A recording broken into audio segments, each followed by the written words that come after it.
This is the Free Heel Life Podcast, episode number 129. I'm your host, Josh Madsen, coming at you from the Free Heel Life shop in Salt Lake City, Utah. And it's another fine morning. I hope you're doing great. All you Telemark skiers out there, I know you're still skiing because old Telly Tay was over outside of Murin in the Shiltorn skiing at Telemark only this past weekend. I guess maybe it was a week ago. You get the point.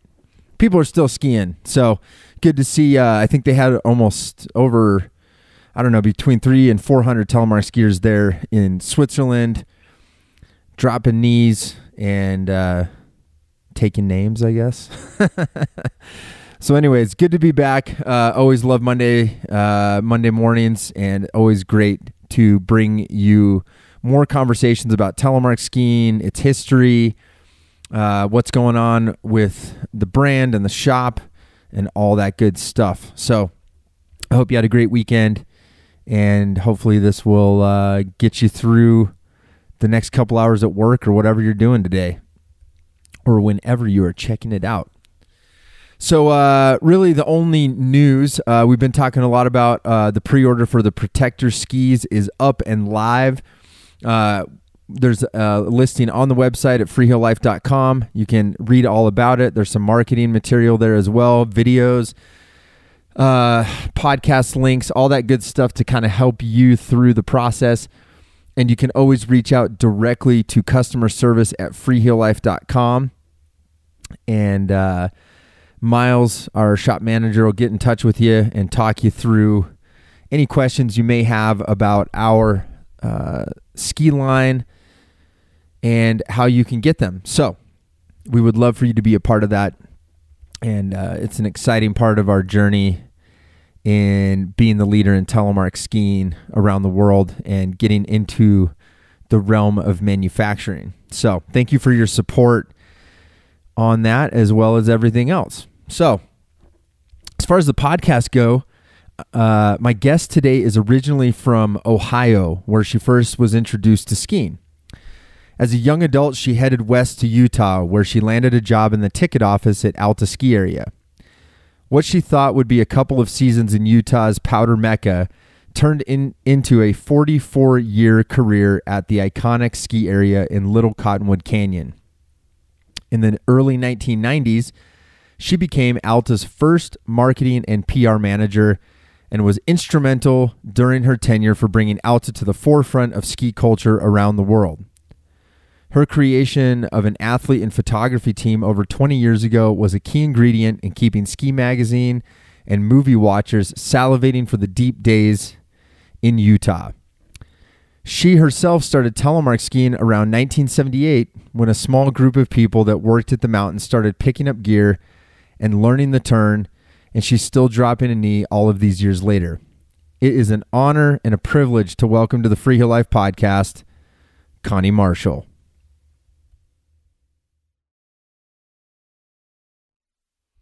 All right, Connie, welcome to the Free Heel Life Podcast. How's it going?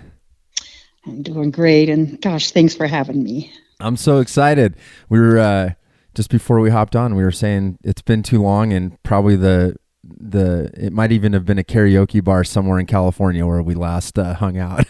So yeah, I remember that well, and gosh, I think it was my first longer conversations with you, and I have to admit I might have had a little crush on you. Well, even with my family at home. It's all good. The feeling is mutual. Okay.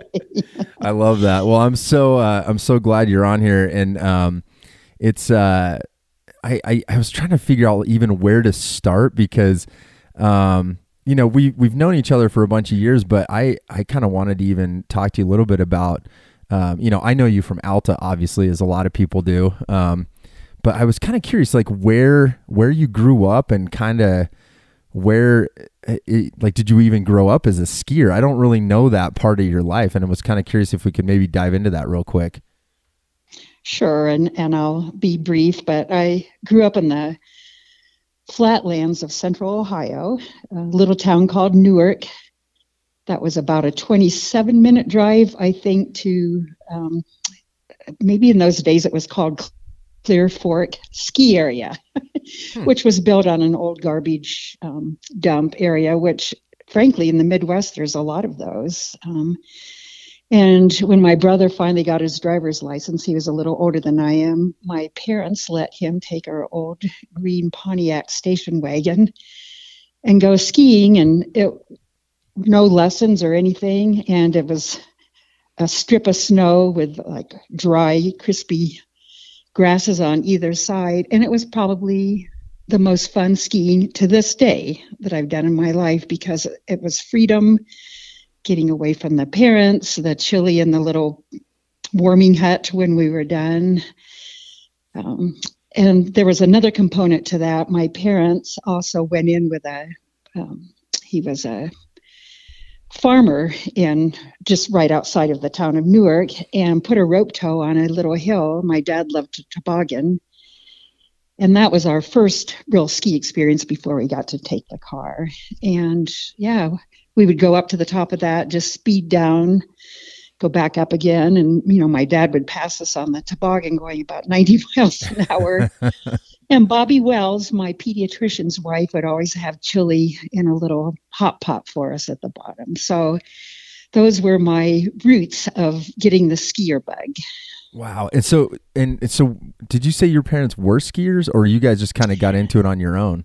They weren't skiers, but they were really adventurous. And I think there were about 4 families involved in that homemade ski hill. And probably at some cocktail dinner, my parents were invited to join in. And so they got us skis then. They never, as far as I know, they never had a pair of skis on in their life, but good tobogganers and excellent tennis players. Oh, amazing. I love that. Well, that's so interesting. It seems like I have so many guests on where we talk, there's kind of this Midwest roots, or there's just this different passion. Like you said, it was some of the best skiing just because it represented freedom and getting away from the parents. And I'm curious, so what was sort of the catalyst to get you out west then? My dad had a brother and a sister, and the sister was 2 years younger than my dad, and my dad was born in 1920.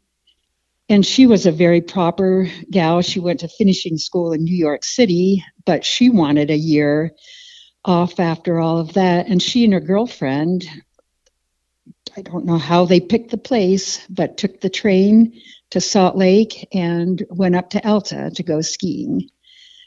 So she would have been, I think at that time, in her early 20s. So that would have been the first part of, Alta's history. And she went up to the bar she stayed at the Alta Lodge, and there was a really good looking bartender there. And they fell in love, and his name was Chick Morton, and he was the general manager at Alta. There's only been 4 of them, before Ano Wieringa, and after the very first one. So she went back home and told my grandmother that she had fallen in love, and they were appalled. I mean, they weren't even sure where Utah was, and young women weren't doing those things, but she married and then had a really untimely early death from breast cancer. So as a little girl, I had gone out to Alta a couple of times because she has a daughter who's roughly my age. And so I'd been to Alta twice in the summer. So flash ahead to graduating from college, and I applied for the Peace Corps, and I got rejected. Oh, no. Excuse me. They needed someone who knew how to build houses and not a liberal arts major. And so my dad said, go do something fun. And I said, well, Dad, I'm going to go to Alta. Oh, wow. Yeah. What was the thought? How did they feel about that when that was the alternative? They were fine. They knew my disappointment. He was fine. But, I had reassured them it wouldn't be long. And then this is that whole stupid thing that happens to all of us. I ended up working there for 44 years. But yeah, I thought I was a bit of a skier when I got out there. And this was before I ever tele-skied. but I had to start all over. I had never really learned how to turn. The hills were too short, so where I had come from. But serendipity and I guess maybe for me, the lack of a better professional plan, because the rest of my family they were a little more directive with their lives, but I think I ended up being the envy of the siblings. I bet. I mean, that seems like quite the adventure, like coming from, Ohio and then coming to Utah. And I guess, so what year was that? That was 1974, the fall of 74. And I flew out on TWA. And I remember I had a nylon dress and hosiery on because that's what you had to wear. Yeah, you dressed up to fly, right? I dressed up to fly. That's so weird to think of now, right? Like, it's like, I mean, and I'm pretty sure you got pretty good meals on the airplane at that point too. We did, with little miniature salt and pepper shakers. I remember it all. Oh man, that's so, I was just talking to my 92-year-old grandfather about that. He traveled quite a bit for work, and the stories he was telling, I'm like, this does not sound like what we're experiencing on the airplanes these days. I think the biggest memory was people were allowed to smoke, and I smoked for a few short years of my life, kind of mostly around the college days. You got to try a little bit of everything. Yeah, exactly. And, those flights, the ashtray was in the little armrest of everyone. And I would say like 2/3 of the planes and passenger load smoked in those days. Can you imagine? Oh yeah. I mean, that's like, it's like my era of growing up in Salt Lake. I mean, we all smoked in the bars, and you tell kids that these days and they're like, what? I mean, that wasn't terribly long ago. It is kind of weird to think about that. So there I was, the little Midwesterner out in Alta, and gosh, what a delight. Oh, I bet. What was your first impression like when you get up to Alta? I mean, you probably have never even seen mountains like this, and it must have just been, and it's a different time too, because it's not as dense, in terms of like the people that are up there skiing. I mean, what was your first impression? Well, I did have the 2 summertime impressions, and my very first time I was in 6th grade, and Chick's cabin was up in Albion Basin, and it was dark after they had picked me up from the airport. And I got up in the morning and looked out the window, and between what I could visually see and then that smell of summer in the mountains with a little bit of a mixture of sage and flowers and everything. So I was prepared, but not really prepared to see it snow covered. I arrived about a week before they opened, so November, and back in the olden days, the mountain was already fully covered with snow before those things started to slow down. I felt a little intimidated, but I wasn't smart enough to realize how intimidating it'd be the first time I went up the lifts and tried to ski down, thinking, well, I don't know how to ski. But utterly beautiful. And, they housed a lot more of the percentage of the crews were housed in those days, because when we had big snowfalls, I mean, our inner lodges would last 3 or 4 days. And so they tried to get most of us living up there. And so, yeah, moved right in with 3 other girls in a little apartment above the ticket office. And most people that I knew in the beginning were kind of newbies like me, some of them from the valley, but I think we all just kind of let it unwind for us very slowly, and just in a very exciting way. Well, and so you started off in the ticket office then? Is that? I did. Okay. And in fact, I didn't want my Uncle Chuck I didn't want people to say, well, she got a job because Uncle Chuck, but probably a warm body coming in to apply for something in those days was very welcome. There was room for all of us. So I interviewed with Carmen Nickel, and she hired me. Then I went over to Chick's office and said, well, I got a job. And he was happy. And as good fortune probably would have, Carmen was married to Nick Nickel, and he's one of the all-time greatest instructors up at Alta, and they already had 2 little kids then, and they were living a floor above me in the ticket office.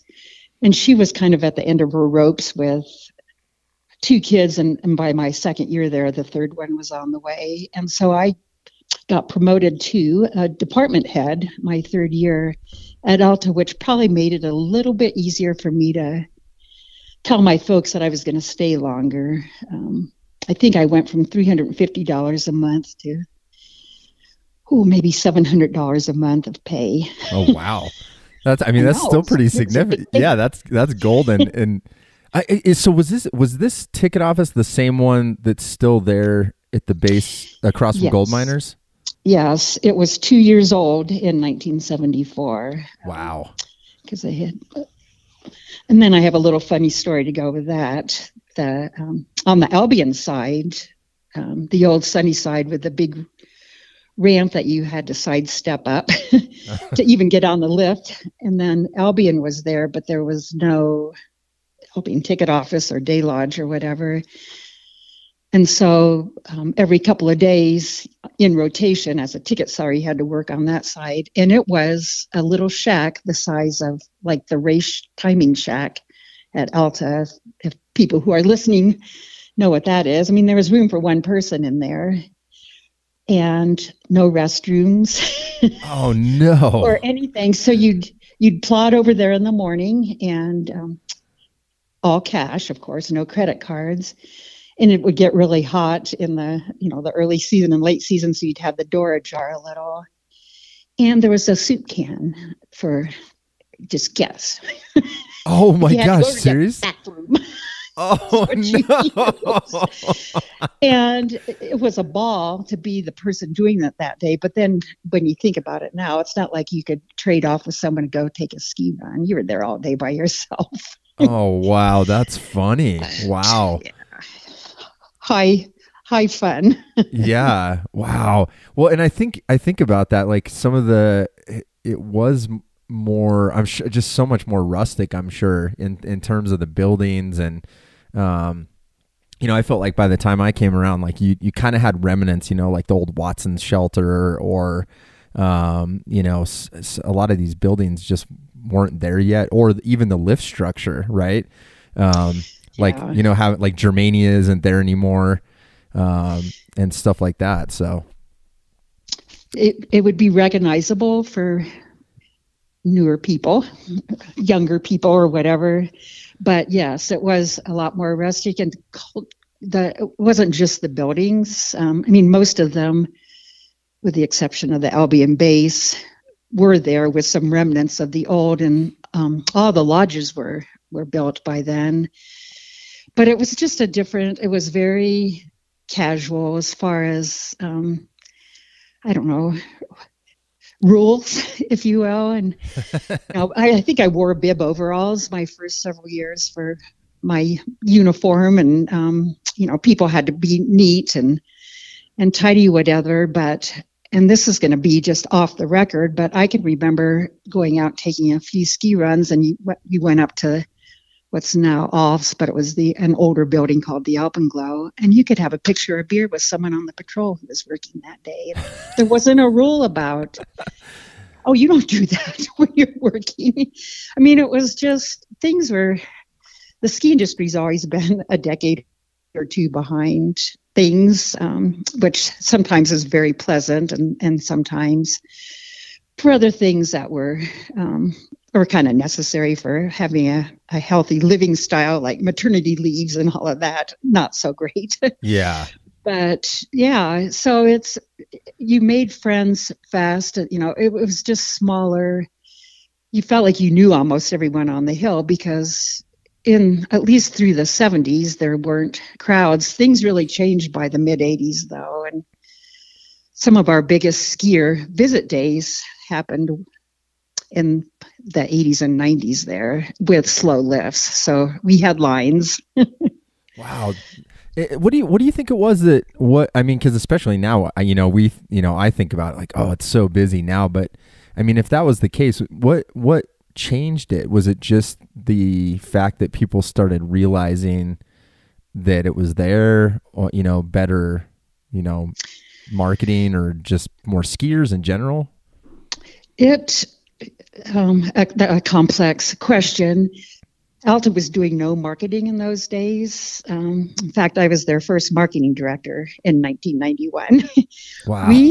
The infrastructure within Utah for skiing was small when you think about, their snowbird just was built or just opened, I think, in 1972. But there wasn't any Deer Valley, and the footprint of the other areas was small. But I think nationwide, and I should know the stats better, being involved with the national part of skiing, it became a sport that was more accessible suddenly. Some of it had to do with equipment changes and most likely marketing from some of the areas that were doing that. And in the early 80s was when I think Ralston Perino ended up being one of the corporations that actually invested in ski areas, and the drums started to beat a little faster, and more skiers arrived. The national number of skiers, didn't go up as quickly as the skiers who came to Alta. And I think, again, for people who had never been there, it's like, oh my gosh, I can't believe I've never been here before. So it was the passion of the ski experience that lent itself to Alta being quickly popular once skiing itself was being advertised more.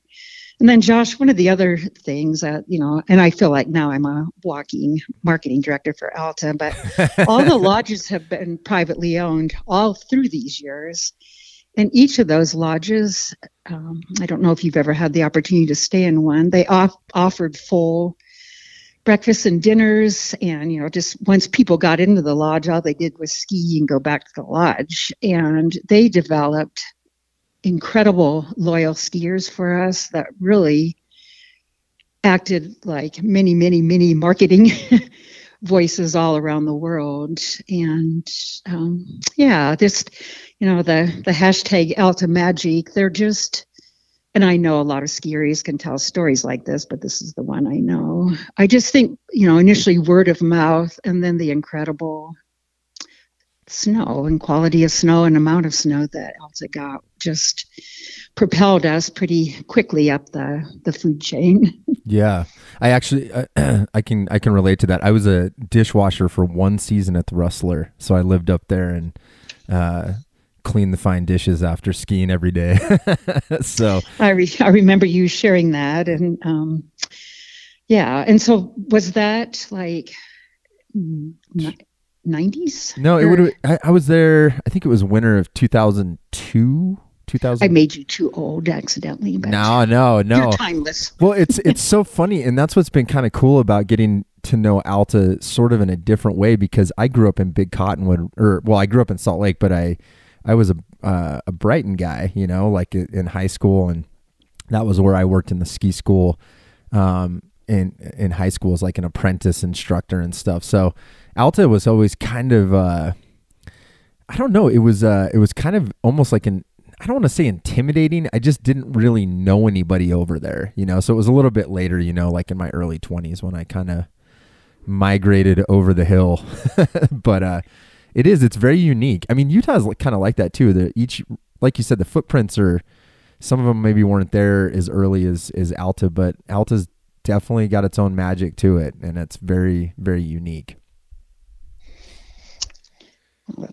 That's exciting, and I want to actually tell you that to prepare for our conversation today, I went back and listened to Russ Johnson's oh, cool. podcast. Yeah, I think that was that a couple of years ago? No, it was probably last year when Russ and I talked. Last year, yeah, and just listening to that got me really excited about our conversation today. And I know you guys chatted a little bit about working at the Wrestler and doing that, and it really warmed me. I don't know him really. I recognize him. Sure. And obviously have seen them around. But so with that segue, I wanted to tell you a little bit more about the Groundhog's Day race, but I don't know if you ever found out, because there isn't a lot to find out about it. But well, please do tell. That's awesome, because that is kind of a mystery. Well, and that's what's kind of funny is it's sort of even nowadays it's kind of even more of a mystery to me, because it's always kind of been in the periphery of Telemark, but I don't really know much about it, to be honest. And it's kind of flown under the radar, but the first one was in 1980, and I know I skied a couple of them, but don't ask me what my equipment was. Russ has a better memory than I do, but it was obviously 3 pins and leather boots. And it was started initially from, as far as the fact checking I was able to do, by the patrol. And then the race crew at Alta were the mechanical part of it. And Coleman Motley, gosh, he just did such a great job with that for a number of years. But we just had our 42nd year of it, so 1980. And now it's administrated by that amazing Ski and Snow People nonprofit that was formed by our ski patrol up there. And they support a lot of community things, but their real focus is on mental health. And Adam Nesbitt, who was one of our patrolmen who committed suicide a few years ago, and they pour a lot of their love and energy into kind of the mental health aspects that seem to have a trend of people who live and work in high altitudes. And so that's a really warm feeling about that race, and how it has gone on for so long. But who the heck started it in 1980? When I do get that whole story, I'll send you a couple of updates. I would love that. Well, I guess that's a good segue into, I was kind of curious, when did Telemark come on your radar? I mean, you're at Alta kind of during the point where Telemark sort of starts to pop up again in the United States. And is that something that you remember seeing distinctly, or was it just kind of something that was there at one point? I have a full recollection. So I skied the 74, 75 season, 75, 76, 76, 77, and 77, 78. So my first 4 years there, I was on alpine skis, and I just felt like I was never getting any better. I mean, it was just like, come on. And part of it was we worked 6 days a week in those days. And so, there wasn't a ton of time to take off and go skiing, other than to go up and get my beer at the Alpenglow. Just kidding. But there was a whole group of guys that I'd gotten to know on the lift crew, and a couple of us who worked in the ticket office, that somebody must just have said, that looks really fun. And so I remember it was either 78 or 79 that we all picked up some skis, and I don't know where I got them. I don't think the ski shops carried them at Alta in those days. Well, the second I got on them, it was like I was destined to do this, and I never paralleled them all these years. Wow. Because I thought the beauty of the whole thing, and it must have been something that clicked in my athletic muscle configuration or whatever. And I mean, I could name all those people that started it. And that year, my husband to be also started at Alta, and he was really good friends with a couple of guys on the lift crew ahead of time. And so he started out on those, and we kind of felt like we were a little bit special because there weren't that many of our guests who skied them. So I think it was a little bit more organic through the employees that lived and worked up at Alta. And then it became, like you said, more of a national trend. And I think Alta was well suited for it. So through the 80s, we had, I think, like 14% of our skiers were tele skiers. I have those figures. Oh, wow. Somewhere. But just because the way our lift system is, and it still is that way now, we don't have lifts that go to everywhere on the mountain. And for an area of our size to really only have 5 ski lifts today is like comparably other areas could have 20. You really skied to get the goods, and it was one of our ways of limiting congestion on the mountain and whatever. So telemark skiing was wonderful because you could get off and then hike really easily to somewhere else. So it was a really big thing, and we did a lot of lessons through the ski school, and as you know, the Groundhog Day race, and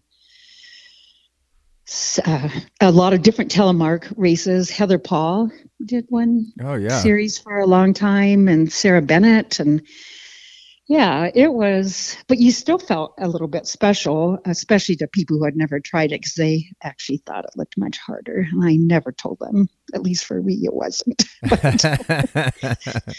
So kind of stuck with that. And most of that group that was part of my buddies doing it then have gone back to Alpine, including my husband. Darn him anyway. But yeah, I just stayed with it. And, for me, I probably was the last of the leather booters too, just because I really liked, I don't know, they were just soft and comfortable. And, you get used to them being soft, and the softer they got, you just had to really work on those turns a little better. Oh yeah. What, do you remember what your last leather boot was? Like before you gave it up for the plastic?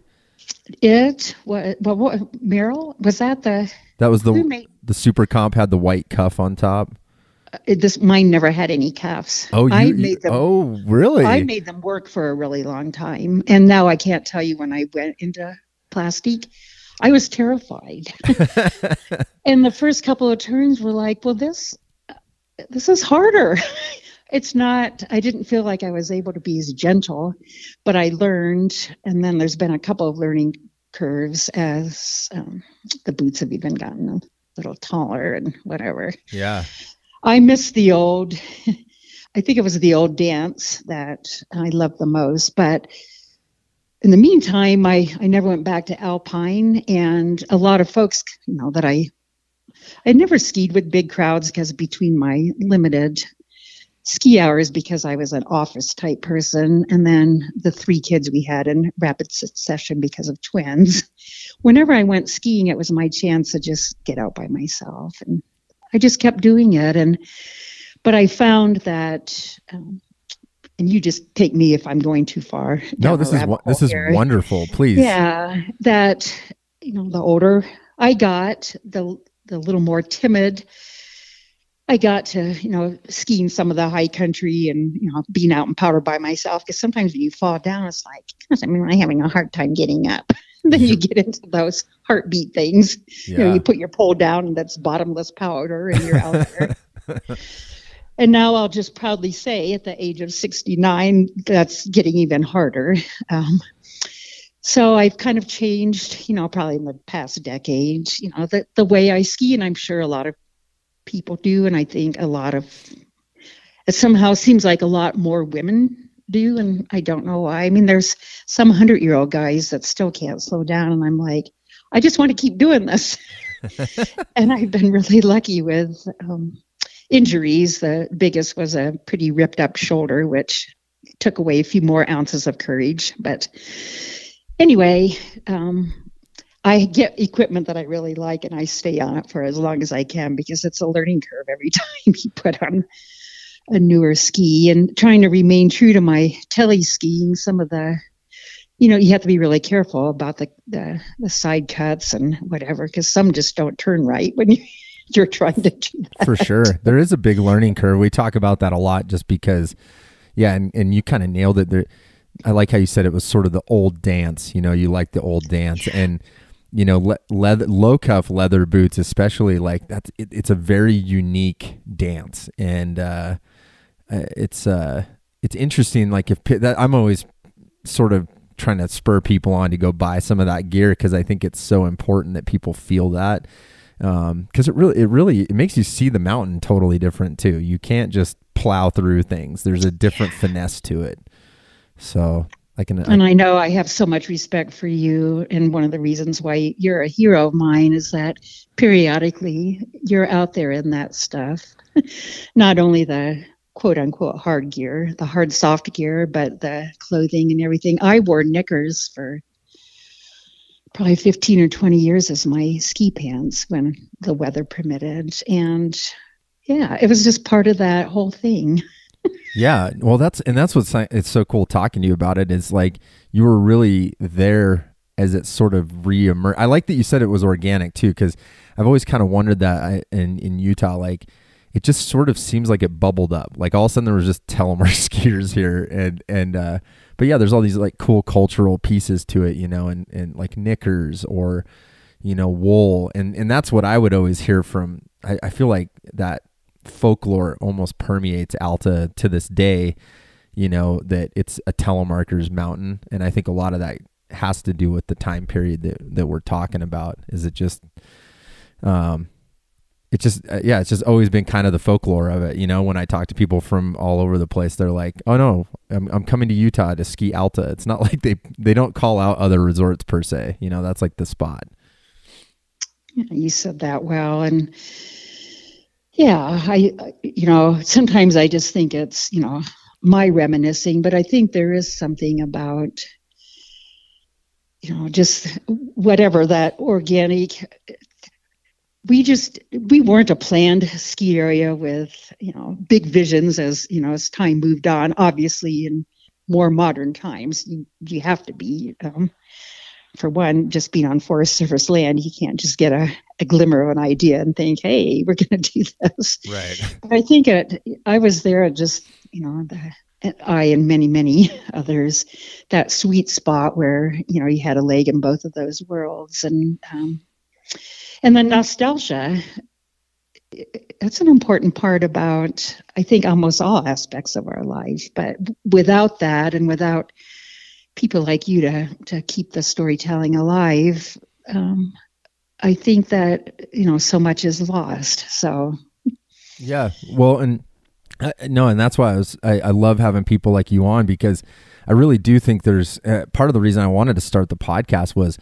like you alluded to, there's sort of an oral tradition, or it's sort of like campfire stories, and with Telemark especially, like I've met so many cool people like you over the years, and there's like this, I mean, we wouldn't even have to talk about Telemark, for instance, and I'm so fascinated by the era that you lived through with Alta, because I think that's a important part of ski history that I really hope it doesn't get lost. I hope that people continue to tell the stories of whether you want to call it nostalgia or just history. There's kind of this mystical, I think, like you said, Alta magic. I think that part of what that hits on is sort of this mystical time period, and you can still feel that, like you said, bottomless powder. I mean, it maybe doesn't happen quite as much as we remember it today, but those experiences still happen. And I think what's interesting about Alta is it still is a true ski area in a lot of ways. Because to this day, no, Alta doesn't own any of its own lodging, correct? Correct. Yeah. Yeah, and again, through most of the first half of my time there, we also did no ski shops, no restaurants. We were dedicated to the skiing experience, but over time, those things wove in as part of making that experience a little bit more seamless. If you're all on the same page, it's a little easier to coordinate dining and rentals with, walking in from off the parking lot. But, and I wanted to go back to something that you were saying, that I hope that organic nostalgia never gets lost. And I'll just tell you right now that, I'm still so connected to Alta, with a lot of the folks, and I'm on several boards that just thrust me into the culture there. And the people who just are coming in to work there now either accidentally found out about Alta, and when they got there, they just fell in love with this mystique or whatever. But the younger generation there and the mid-level managers now are as committed and as, I don't know, as in love with the Alta from that kind of feeling as probably the very first founders, and certainly my generation and now. So I'm really thankful for that. And I think it is because of, again, most of the lodges are still owned by the same families that built them. And so just the longevity and the experience of being a newbie up there and going in to soak things up, it doesn't take someone very long to realize that this place has changed, but it hasn't, and they want to be a part of that protection. I'll just say that I'm 100%, just delighted and surprised and thankful that the stories, it'll go on. Yeah, no, I mean, that's, you said the word protect, and that was kind of our theme this past year with our brand and our shop was protectors of the turn, and kind of like, protecting Alta's history. I think, I think there's progress is, bound to happen, and we're going to improve on things, but I think there's history is an important part of how we get somewhere, right? So I think protecting those things is super important. Yeah. So yeah, that's being mindful of the future so that you are competitive, because our world is not only just changing in skiing, but everywhere. But not to have the people in the room saying, "Oh, we tried that before and it didn't work," or those were the best of times. But to be able to pluck those things that really belong into the the mystery and the soul. In our case, yours and mine and all of your listeners, that dream of skiing and the magic that it has. And yeah, it takes maturity to look at both sides of that. And so we need leaders that can do that. And I see them out there. For sure. Well, it got me thinking too. I was, you brought up that you moved from the ticket department into you are Alta's official first marketing person. And then held that position for, I guess, 91 to, I don't know, how many years were you the marketing person? 91, the year my twins were born. So we had 3 kids under 3. Oh, geez. Until my last paycheck at Alta was December 31st of 2018. So I haven't even done that math recently.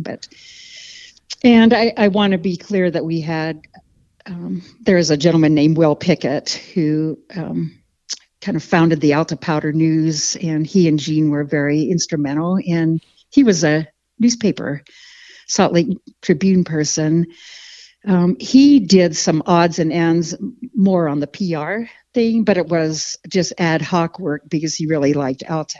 But yeah, we did not have a department, a marketing and PR department. And Anno Wieringa, who was my great friend and general manager, when I just told him I can't work 6 days a week and live downtown, and what do I do with my kids when my husband's in operations up here? He and I just decided it was high time that someone started to greet the journalists that came in instead of just giving them a ticket and telling them to go figure it out themselves. So wonderful. Yeah. Good timing, Connie. Hey, that's how it goes sometimes, right? Yeah. So, what? Yeah, and it's now and part of it was just trying to keep our head above all the chatter with what was going on to more that people know that, yes, we are out here, and maybe tell the ways we were different rather than, and we did that pretty well. In the 90s, we limited the number of skiers, not on the mountain, but just that we'd look at how much of the mountain was open, how full the lodges are, and just we'd go out on the road and just say, sorry, we can't let you in. It would change our experience. And we formed our own little AM 530 radio station that we tried to broadcast that out because there wasn't internet. And tweeting or anything in those days. So, Oh, wow. You had your own radio station you guys got on in the morning? AM 530. And it was my job to hire and train. People would have to come in at 5 in the morning and and do it. And then I think in the early 2000s, or maybe like mid 2010 or so, the town kind of took it over. And now that's a moot point. We don't need it anymore. Well, that's what I was curious about, because in the 90s, it's, you think about just the way of communication, and you're coming into marketing, it was such a different time in terms of, I remember, I graduated high school in 97. So, I mean, basically my whole adolescence was, looking at ski magazines, because it was such a big cultural thing. You kind of had these mysterious places, as you will, like out in the world, that the only way that I could connect with them as a young person was reading a magazine. And I think that that was where I learned about being a ski bum, and I was like, wow, look at these guys. They're living in this town and they're skiing powder, and, you read about the jobs they're doing, and it was a fun time. And I kind of wonder, like, with you working in that marketing side of the house back then, I mean, was it primarily the magazines that you were working with, or were you doing, I don't remember that far back, if, like, were you guys doing film segments with like Warren Miller or like any of that kind of stuff? Or? We got on with Warren Miller relatively early, but not in the early 90s. So yes, a lot of the PR side of my thing was obviously all the main pubs, but I also feel really lucky that it was the Salt Lake Convention and Visitors Bureau at the time, and Ski Utah, that our Utah ski industry, and you know a lot about this because you were in that world for a while. We actually worked together and with letters and email, because email was more widely used in the mid 90s, I think. But we invited people out on trips that we wouldn't just limit it to, like me saying to a New York based travel writer, come on out and we'll put you up at Alta for a week and take care of you, but really tried to make it affordable for us to do it, get them out that way. And again, another lucky time of just being able to work so closely with your close competitors, but it was really Utah kind of versus Colorado at the time, and whatever, because they hammered in on that a lot quicker. But it did take a lot of planning, and it was all done on paper. Yeah, right. And my job was to ski around with them, and I remember my directions were, don't take them all to the hardest places, but you need to do this mountain tour so that people understand that there's great beginner terrain and intermediate terrain, so that we're inviting new skiers to come, not just preaching to the choir, probably the folks who got their news through the ski mags. And so I scripted out like these 2-hour tours. I feel like that's a theme from The Love Boat or something. I love that. That's awesome. There's this, I want to go on, can you take me on the old scripted tour sometime? Scripted tour. Please. No, this sounds, and we'll work in the beer, somewhere that's off the radar, not with a patroller. And our lodges were all really great about letting me bring them up there for lunch, and then we'd get them tucked back into the lodges for a shower, and then have the 3 or 4 hour dinner with them, because they were all just staying when we had them, they were in our lodges. And of course it was great with Snowbird too, because it was so close. So again, it was a really organic way of being really honest. And I did not even buy ads in the ski magazines probably till the late 90s. And I'm not going to go over the reasons for that. So it was more, we wanted it to be not our voice shouting out why you should come to Alta, but having these real live journalists come in and experience it for themselves and have their own voice in it. But that changed too. Again, you needed to be, and we were in those magazines with the photography that Lee Cohen and Scott Markowitz would take for us and send in, and so it was the photographer telling our story and the athletes. And Josh, we're so far out of tele-skiing, but what this is perfect.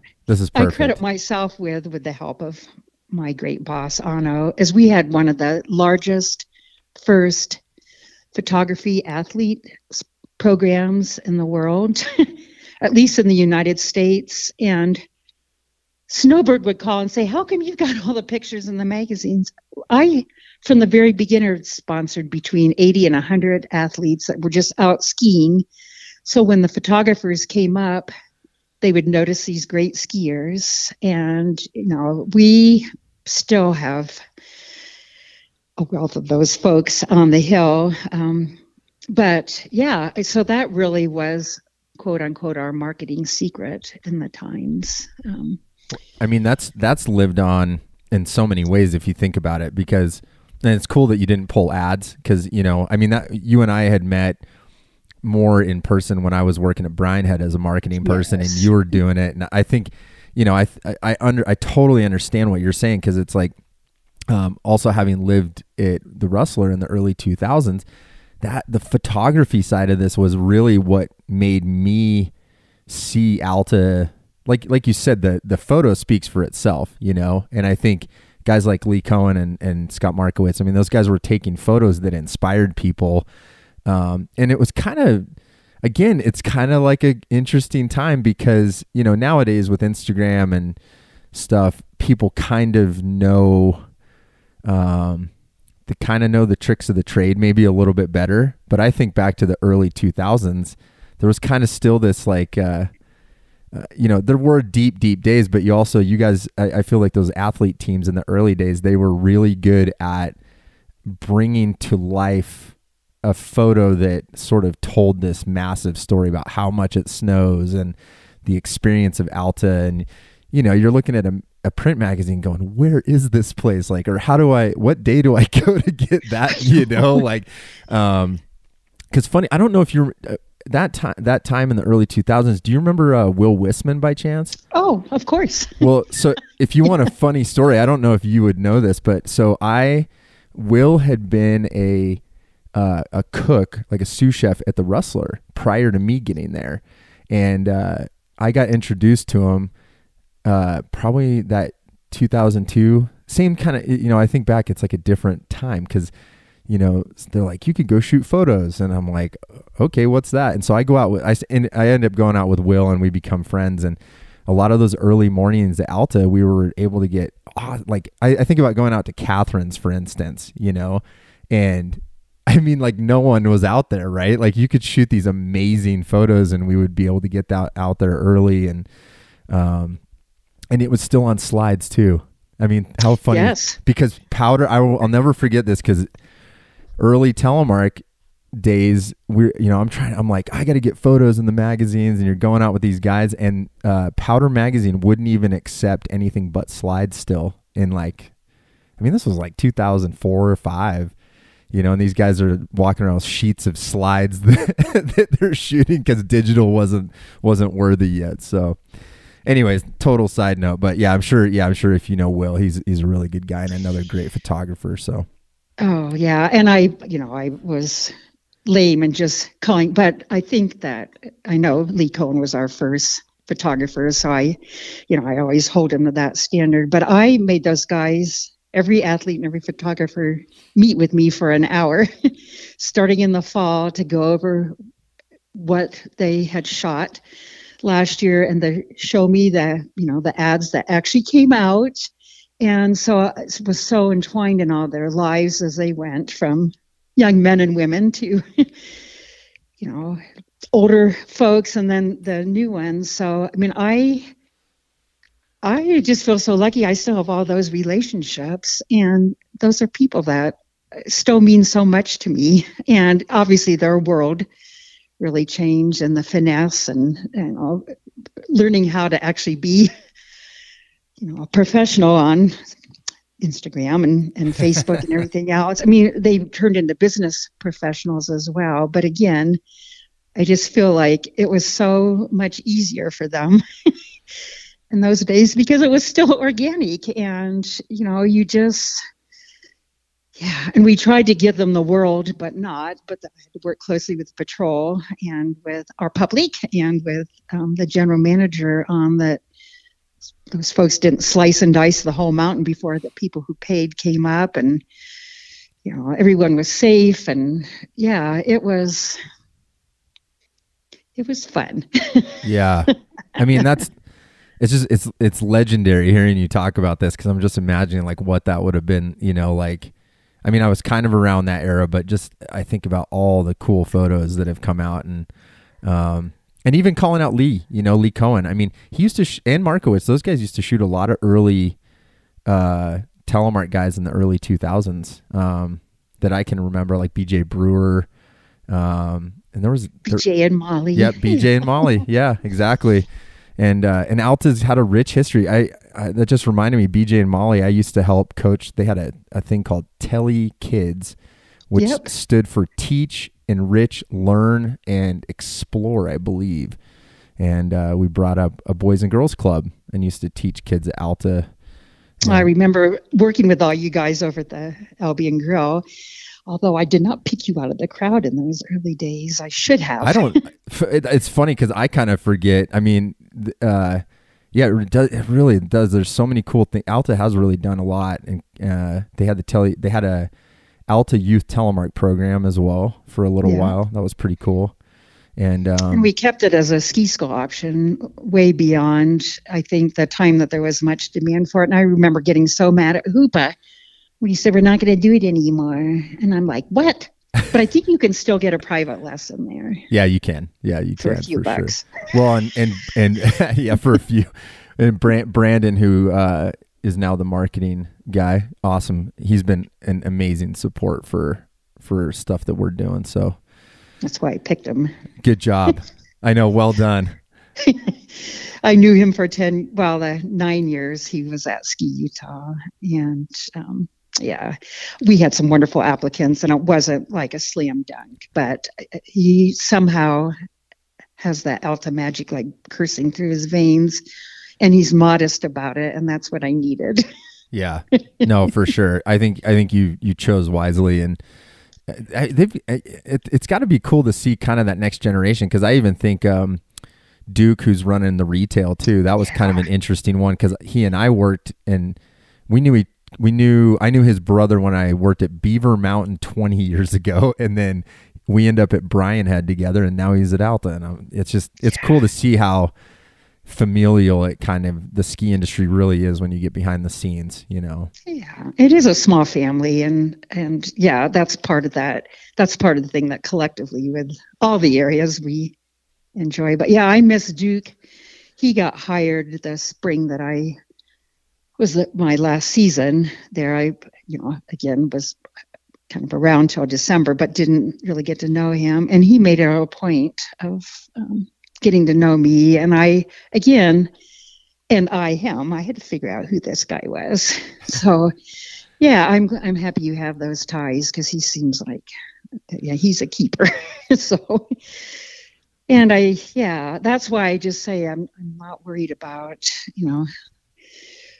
the history or the future, at this point. And speaking just for an area that I can speak about, and I know other people in my position that are with other areas hopefully have that same feeling, but it's alive and well. And the people that maybe aren't willing to support that, I think, don't really stick around. I'm kind of curious, just as we're wrapping up, I wanted to pick your brain, because we've talked a lot about the history, and you've experienced, you've seen the ski industry for such a long period of time. I'm kind of curious about where you see the ski industry, not Alta specifically, but just skiing as a whole, maybe in the future, or maybe what would you like to see in the future? I always like to pick people's brains that have been around longer in something than I have, because I feel like you've got a better perspective on it. I'm kind of curious if you have any thoughts on that. I do. I guess always wanting to keep everything the same. We're up against a wall on that now, as are the national parks and the quote unquote Disneylands of the world. And, even the walks in the park, it's our population base is growing, and people are having a bigger need to have that outdoor experience. So there's been much complaints about the mega passes in the past few years, that I actually had to go up there and give people a few lectures about. Remember your first time there, and we were all beaters on the high tea ones. I mean, don't judge people like that. The exposure and the affordability of maybe some people to get more skiing in is all wrapped up in that big ball of yarn. But the fact that no mountain now is able to accommodate the demand because of the experiences lost, there are just going to have to be gigantic efforts made. And, I'm proud of what Alta has done in the past year or two, even though I was really pissed off at first to find out that I needed a parking reservation if I just wanted to go up after I did something here at home.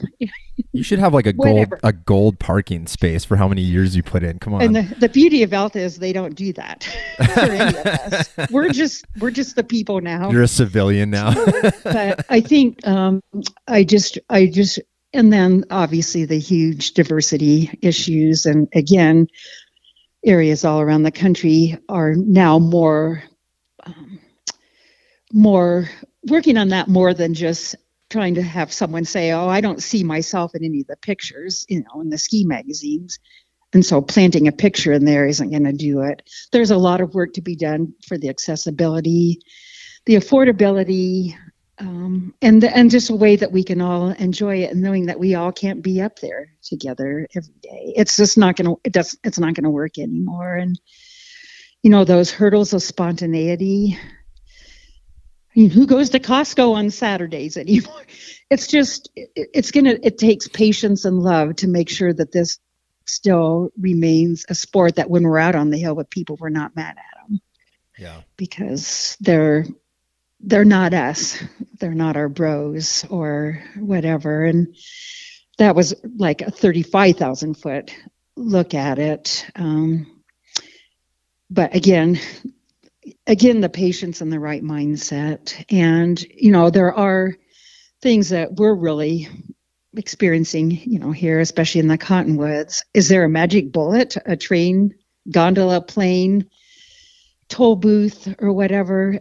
No. And it's a really tough time. But let's collectively just try to make it so that we do have our magic days up there. And there's probably not going to be 140 of them a year for any single individual. Yeah. It's just not fair.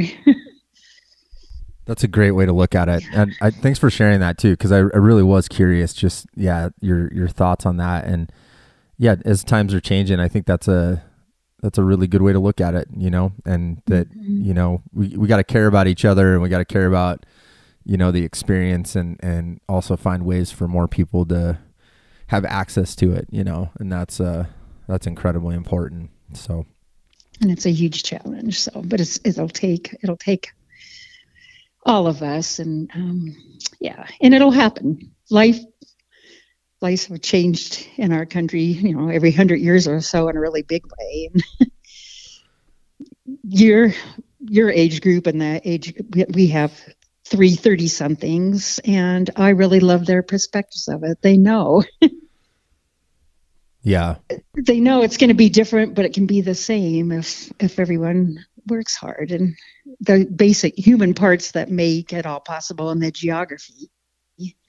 Maybe not the snow all the time, but the geography is still there. So let's just cherish that and be caretakers. And I love that. Well, that's amazing.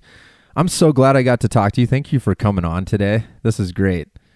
I had a blast, and I think I still have a crush on who you are and what you represent and what you're doing. Oh, thank you so much. It's cool. And yeah, thanks for jumping around on the topics too. It's cool to get some Telemark history, some Alta history, some U history. It's been a real pleasure just to kind of dive into that. And I hope everybody, I know they're going to dig this episode. So you're a legend in my eyes and to many other people. So I appreciate you taking the time to be a part of it. I'm still thinking about getting my knuckles tattooed. Oh, really? See, this is a good time to do it. I would be. Oh. I'll take you to get your knuckles tattooed, and you take me on the 2-hour scripted adventure around Alta, and we'll call it good. Well, thank you so much for having me on. Absolutely. Thanks, Connie.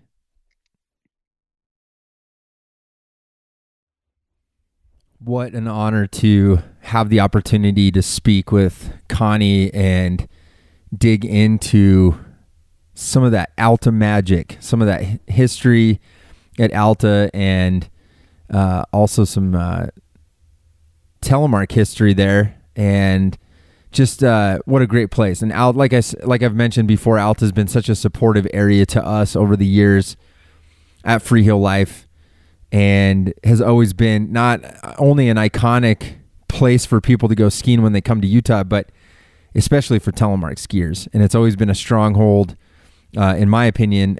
When you think of Telemark and you think of Telemark skiing in Utah, Alta's always that number one spot. So thanks to Connie for coming on, chatting it up with me, and I can't wait to get her tour around Alta one of these days. So awesome to have her on the podcast, and grateful we have guests like that to help shed some light on some fun history and how we can preserve it. So before I take off today, as always, we'd love to be your preferred Telemark stop on the intergalactic web, or when our retail shop is open during the season. You can check us out at freeheellife.com, across all the socials at Free Heel Life. And we're obviously here. We're working, getting it done, and getting prepared for the upcoming season in the Northern Hemisphere. But we're going to keep talking about Telemark all summer because it's snowing somewhere. If you have any questions for me directly, podcast ideas, corrections, mailbag episode stuff, hit me up, podcast@freeheellife.com. I would love to hear from you. And I think that's pretty much it. I appreciate you listening. If you're on Apple Podcasts, it always helps if you rate and review the podcast. And those reviews are always great. I like hearing what you're thinking about the episodes that are coming out. And I think that's it. So I hope you had a good time. I know I did. And until next week, friends, spread Telemark always.